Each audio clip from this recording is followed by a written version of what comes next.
लबासना के officer training की जो जिम्मेदारी दी गई है, उस जिम्मेदारी को तो यह संस्थान बखूबी निभा ही रहा है, लेकिन इसके साथ साथ यह संस्थान joint civil military programme, border economy, border development, disaster management, climate change, economic inclusion for women, artificial intelligence और डिजिटल ट्रांसफॉर्मेशन जैसे कई वैल्यूएबल कोर्सेज भी ऑफिसर्स को प्रोवाइड करता है, जो हमारे ऑफिसर्स के ओवरऑल डेवलपमेंट में कंट्रीब्यूट करते हैं।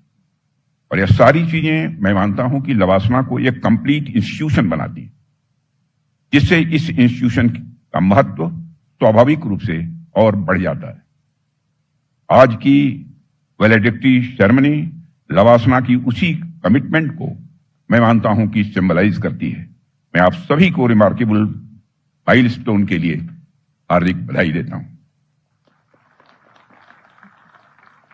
डियर ऑफिसर ट्रेनीज, आज से आपकी प्रोफेशनल जर्नी एक नया डायमेंशन लेगी। देश को आपसे बहुत उम्मीदें हैं, इसलिए आपका उद्देश्य स्पष्ट होना चाहिए। Serve with integrity, lead with humility और डिलीवर विद एक्सेलेंस। और साथियों, मैं कहना चाहूंगा कि यह सब करते हुए ईगोलेस होना चाहिए। अहंकार मन में किसी भी तरह का नहीं होना चाहिए।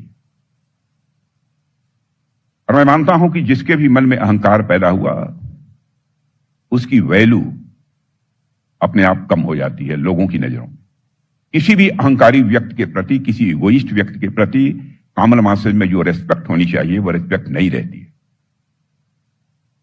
अब जैसे अहंकार के ह के ऊपर लगा हुआ यह पॉइंट है, जिस इंडिविजुअल के पहले यह लग जाएगा, यदि नंबर 1 के पहले यह पॉइंट लगा दीजिए, तो नंबर 1 की वैल्यू 1 नहीं रह जाती है, वो 1/10 हो जाती है। क्यों ही आपके अंदर अहंकार पैदा हुआ, स्वाभाविक रूप से आपकी वैल्यू, आपकी कीमत लोगों की नजरों में वो कम हो जाएगी। लेकिन यदि अहंकार शून्य हो गया, आपके मन में किसी भी प्रकार का अहंकार किसी भी सूरत में पैदा नहीं होता, तो आप ये देखिए, individual is equal to 1 is divided by 0। यदि अहंकार 0 हो गया तो 1/0 इज इक्वल टू इन्फिनिटी।